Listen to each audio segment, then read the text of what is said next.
प्रश्नावली 3 का तीसरा का चौथा प्रश्न।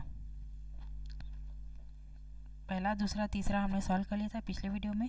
अब चौथा प्रश्न दिया हुआ है, क्या करना है इसमें, एक्स वाई और जेड का मान निकालना हुआ है। दिए हुए दो बहुभुज, दोनों बहुभुजों क्या है आपस में समरूप है ना, तो इसमें एक बहुभुज के अंदर में ही दूसरा बहुभुज दे दिया है ना।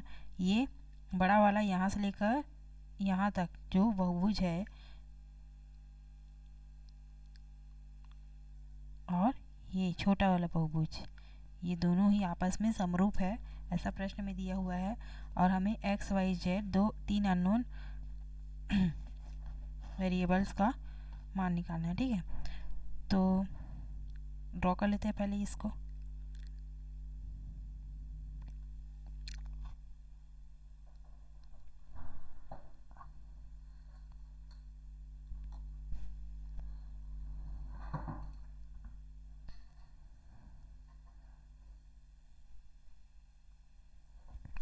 तीसरा का चौथा प्रश्न।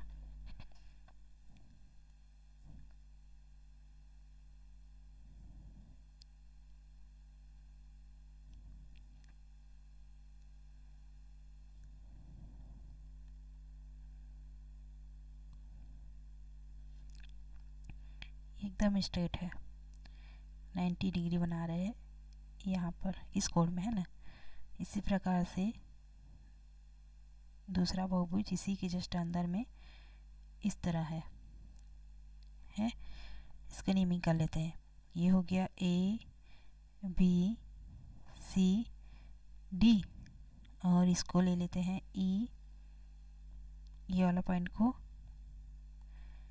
E F G. ठीक है, नेमिंग हो गया। अब मान जो मान इसमें दिया हुआ है 10 12 16, 10 12 और पूरा ए से लेकर तक के बी तक का वैल्यू है 16 है। और क्या पूरा यहाँ तक का 15, 6 एक्स वाई जेड, यहाँ डी से लेकर के ए तक का वैल्यू है 5, ई से लेकर एफ तक का वैल्यू 6, ई ए का वैल्यू है x, ये y है और ये z। इन्हीं एक्स वाई जेड का हमें मान निकालना है। ठीक है, ये सब दिया हुआ है। तो पहले तो गिवन डेट क्या क्या दिया हुआ है,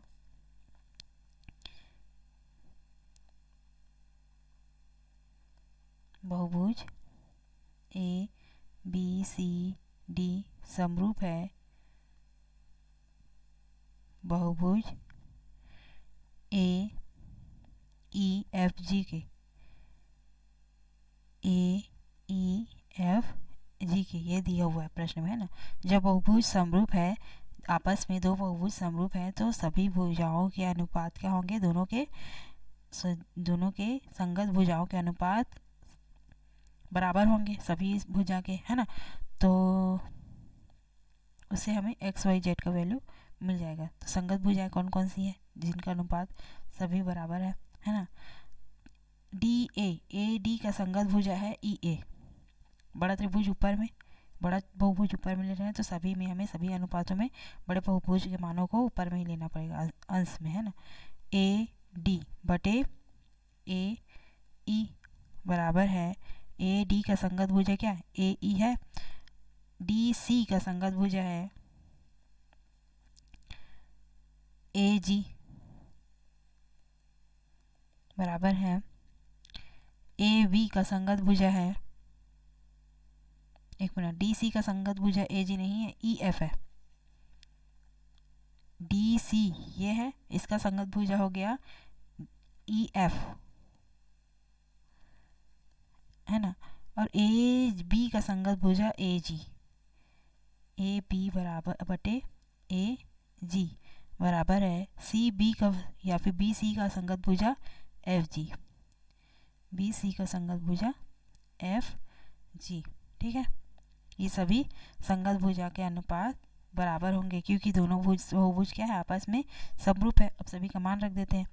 ए डी का मान है ए से लेकर डी तक का मान है 15, ए ई का मान है x बराबर है डी सी का मान है 10, ई एफ का मान है 6 बराबर है ए बी का मान है, ए से लेकर बी तक का मान है 16, ए जी का मान है y बराबर है बी सी का मान है 12, एफ जी का मान है z।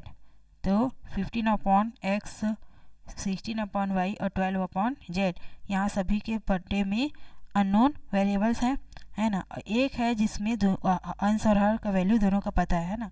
तो सभी के बराबर में हम 10 अपॉन 6 से लेके एक्स वाई और जेड का वैल्यू निकालेंगे। पहले एक्स का वैल्यू निकालना है, तो 15 upon x is equal to 10 upon 6 लेते हैं, ठीक है। तिरिया गुणा करने पे क्या एक्स इजीली रह जाएगा, x इज इक्वल टू क्या आएगा 15 इंटू 6 और x ऊपर 10 नीचे, है ना।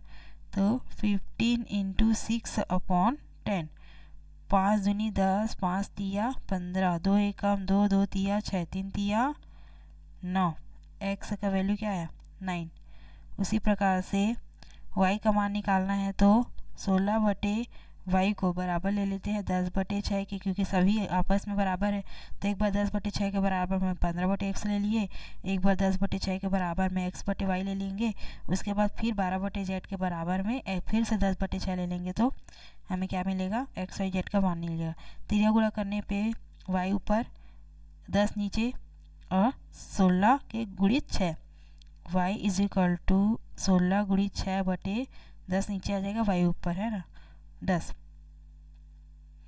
5 अट्ठे 40, 5 सॉरी 2 पंचे 10, 2 अट्ठे 16, और कुछ जाएगा क्या नहीं, 8 पंचे 40, 8 छिका 48, 48 बटे 5,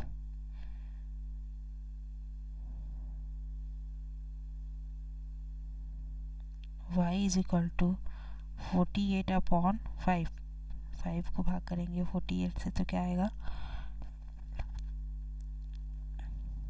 5 5 अट्ठे 40, 5 निया 45, 5 निया 45, 8 में 5 गया तो 3 दशमलव लगा दिए 0, 8 पंचे 40, 8 का 22, 8 56, 1 मिनट 5 नहीं 5 पंचे 25, 5 का 30, है ना। तो 9.6 ये आया answer. y is equal to क्या आया 9.6।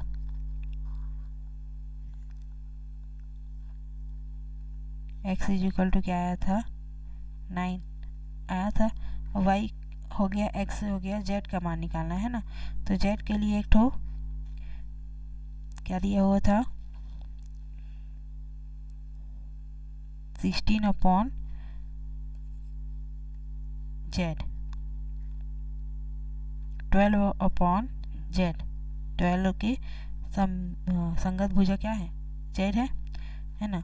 तो 12 अपॉन z बराबर 10 अपॉन 6, तिरिया गुणा करने पे z ऊपर 10 नीचे आएगा, तो z is equal to 12 into 6 upon 10, 2 पंचे 10, 2 छिक्का 12, 6 छिक्का 36 बटे 5, z इज इक्वल टू क्या आ जाएगा 5 को भाग करेंगे 36 से, 5 सत्ते 35, 1.0, 5 दूनी 10, 7.2।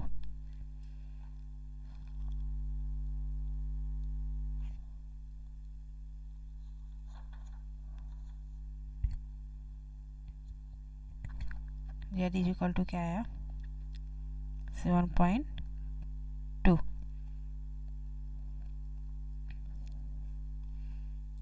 ये और ये दोनों आंसर और ये भी आंसर। एक्स वाई जेड का वैल्यू पीछे था, एक्स वाई जेड का वैल्यू आ गया, x is equal to 9, y is equal to 9.6 और z is equal to 7.2 answer.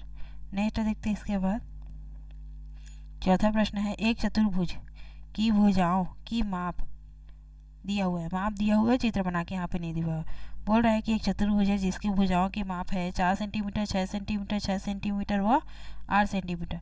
एक दूसरा चतुर्भुज है जो पहले चतुर्भुज के समरूप है। इसी के समरूप एक और दूसरा चतुर्भुज दिया हुआ है जिसकी भुजाओं की माप 6 सेंटीमीटर, 9 सेंटीमीटर, 9 सेंटीमीटर और 12 सेंटीमीटर है।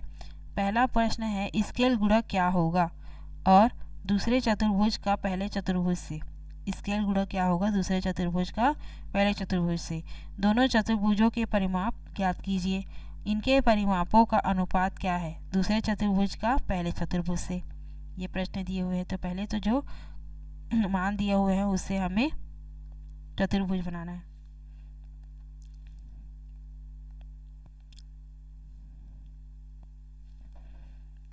चौथा प्रश्न,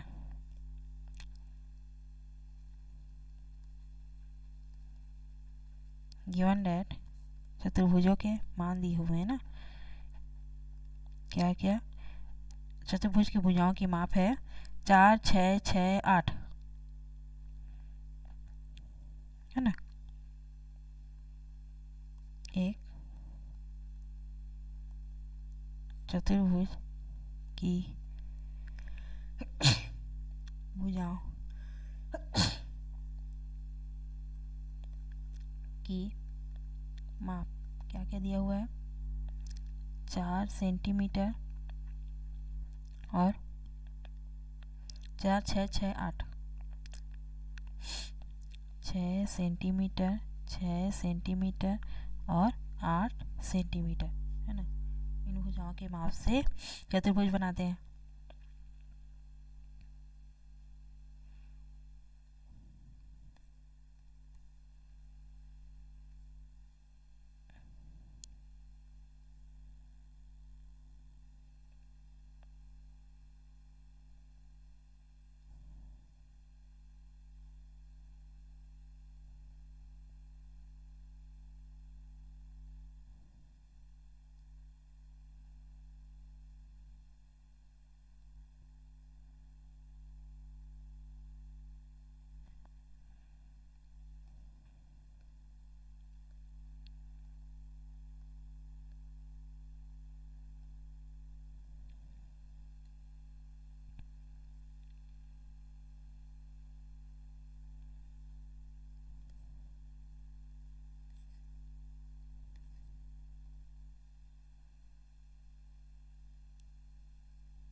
चार सेंटीमीटर, 6 सेंटीमीटर, 6 सेंटीमीटर और 8 सेंटीमीटर ये हो गया। और दूसरी चतुर्भुज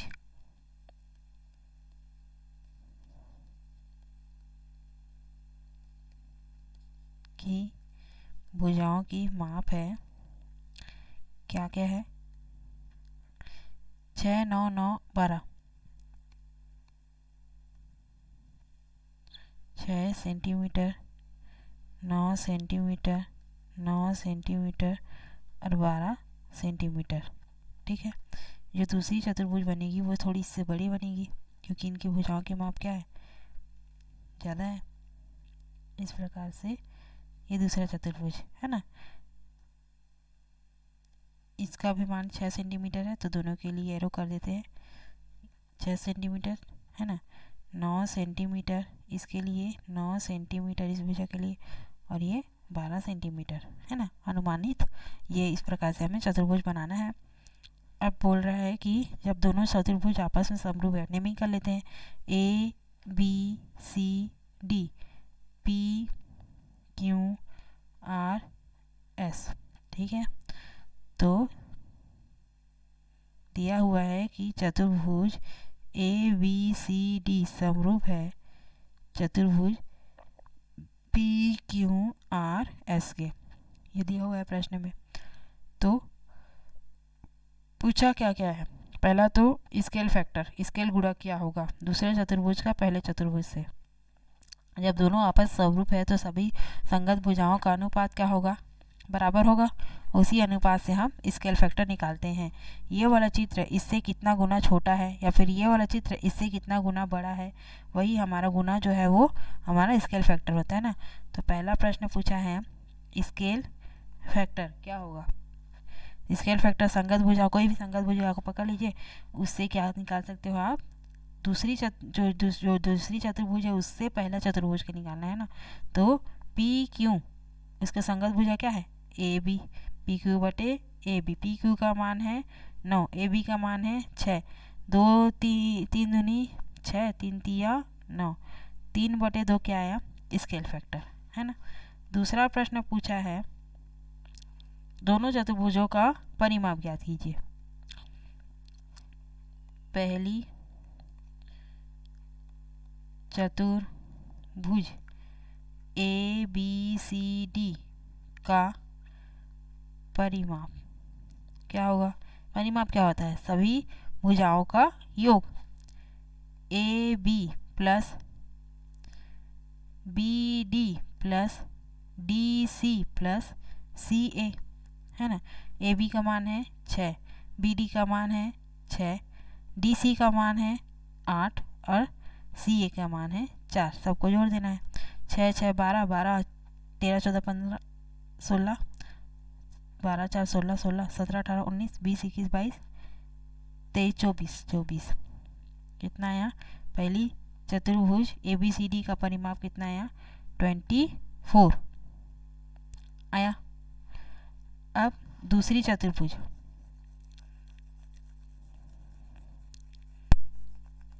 का परिमाप,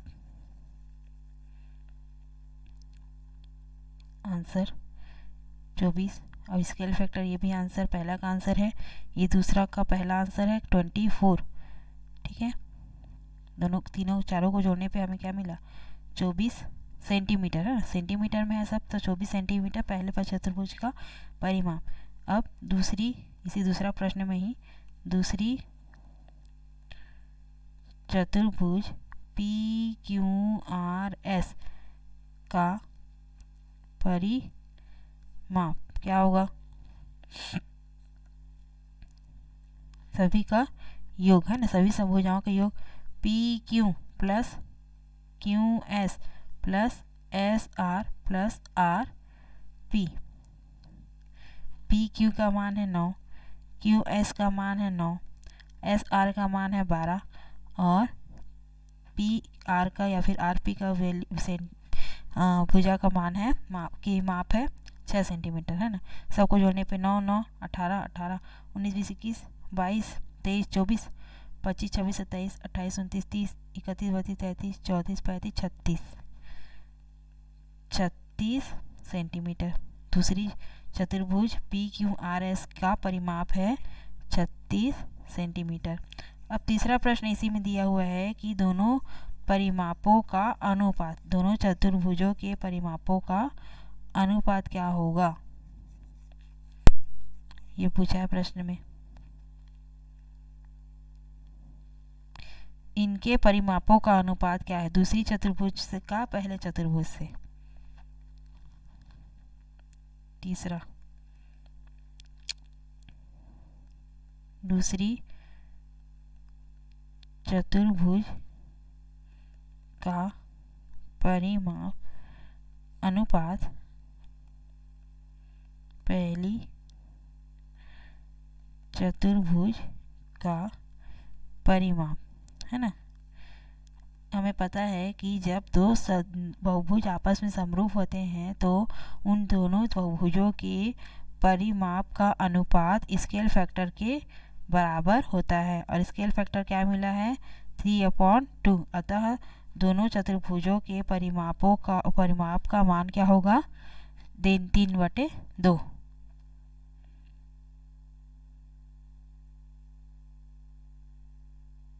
ठीक है, या इसको और सॉल्व करना चाहे तो 3/2 को 2 को भाग करना है 3 से, 2 1 कम 2, 1.0, 2 5 6 10, 1.5 भी लिख सकते हैं, या तो 3/2 भी लिख सकते हैं, ये भी स्केल फैक्टर ही है।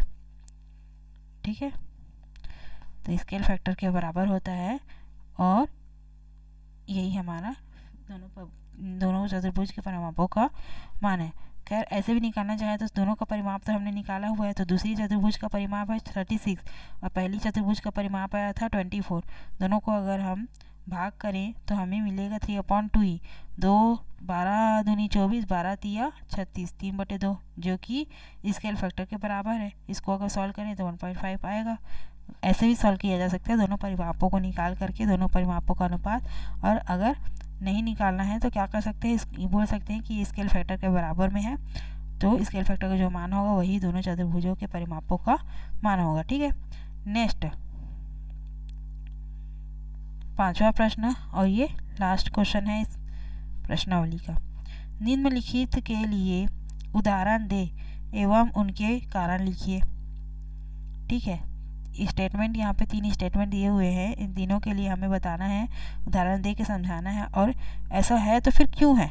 जो भी स्टेटमेंट यहाँ पे दिया हुआ है उसके लिए हमें कारण भी लिखना है। ठीक है, क्या क्या दिया हुआ है, यदि दो बहुभुज सर्वांग सम हैं तो वे समरूप होंगे ही, और होंगे ही तो फिर क्यों होंगे ये हमें बताना है। यदि दो बहुभुज समरूप है तो जरूरी नहीं कि वे सर्वांग सम भी हो। ठीक है, ये भी हमें बताना है, और ऐसे ही 3 और कथन सोचकर लिखना है। ठीक है, तो पहला स्टेटमेंट है, यदि दो बहुभुज सर्वांग सम हैं तो वे समरूप भी होंगे। सर्वांग सम और समरूप होंगे करके स्टेटमेंट है, इसको प्रूव करना है हमें। तो इसके लिए तो पहले हमें सर्वांग सम और समरूप की जो कंडीशन होते हैं उसके बारे में जानना होगा। 5वां का पहला दिया हुआ है कि यदि दो बहुभुज आपस में सर्वांग सम हैं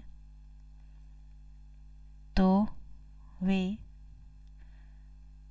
समरूप भी होंगे ही। ये हमारा प्रश्न दिया हुआ है ना, कंडीशन है कि अगर वो सर्वांग सम है दो बहुभुज आपस में तो वो समरूप भी होंगे, इसको हमें प्रूव करना है।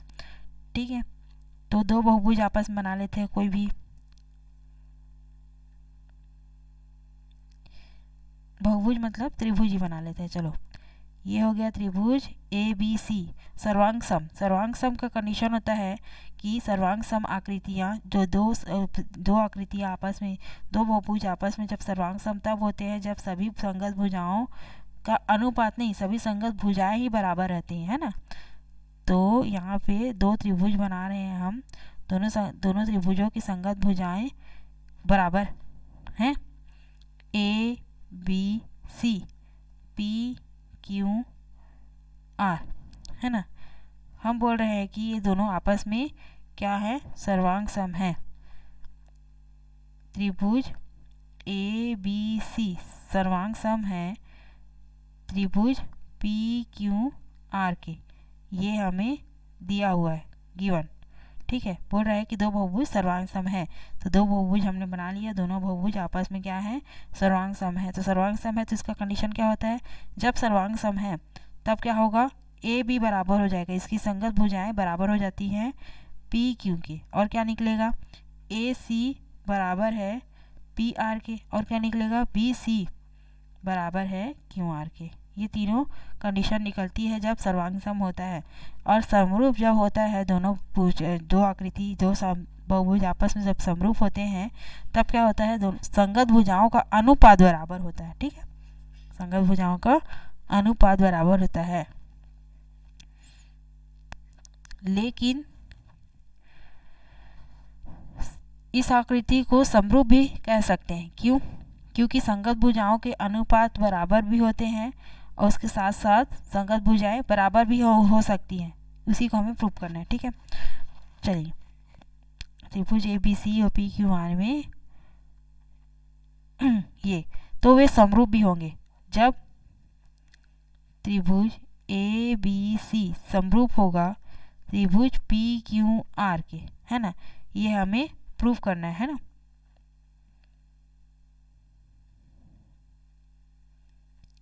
प्रूव दैट कि ABC और PQR समरूप होगा। जब समरूप होगा तो संगत भुजाएं बराबर होंगी, AB बटे PQ बराबर होगा BC बटे QR के, ये भी बराबर होगा AC बटे PR के, जब समरूप होंगे तब। ठीक है,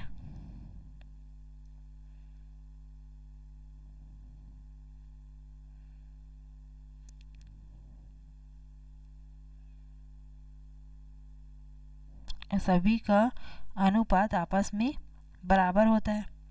ठीक है, तो मान लीजिए ए बी बटे पी क्यू, बी सी बटे क्यू आर और ए सी बटे पी आर का कोई मान आता है वो इक्वल है, आपस में मान उसका बराबर है। 1 आता है तो ये 2 आता है तो सभी का मान क्या होता है, बराबर होता है।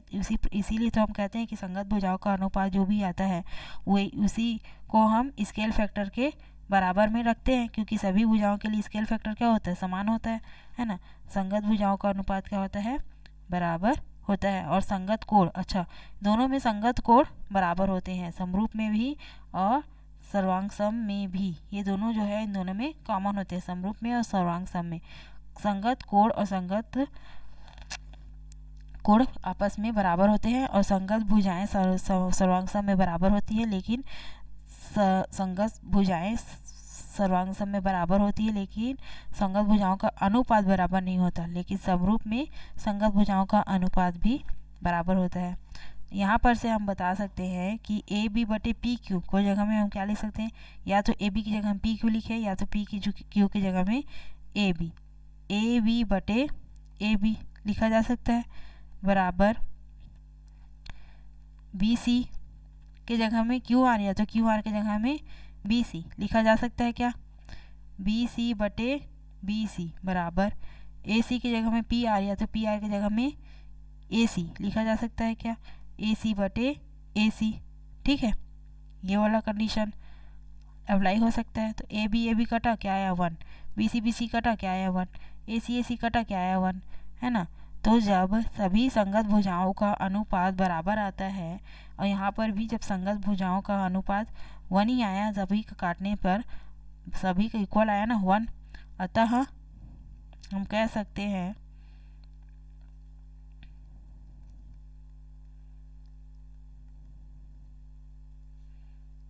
कि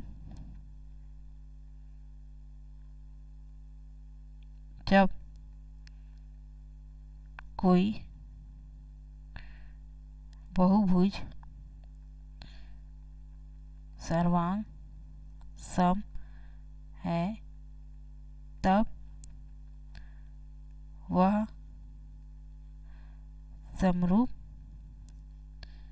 भी होंगे। ठीक है, क्योंकि एक क्वालिटी तो दोनों की मिल गई आपस में।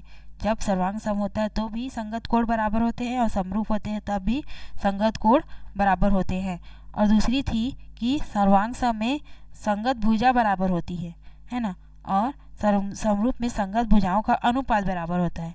लेकिन हमने यहाँ पे इस वाले कंडीशन को इस पे अप्लाई करके ये प्रूव कर दिया कि संगत भुजाओं का अनुपात बराबर होता है, इसीलिए सर्वांग सम जो आकृति होती है वो समरूप भी होती है। ठीक है, प्रूव डेट, हैंस प्रूव लिख सकते हैं, है ना, सिद्ध हुआ। ये हो गया पहला कंडीशन। नेक्स्ट कंडीशन दिया हुआ है इसी के लिए कि यदि दो बहुभुज समरूप हैं तो जरूरी नहीं कि वो सर्वांग सम भी हो। इसको हमें नेक्स्ट वीडियो में प्रूव करके देखेंगे।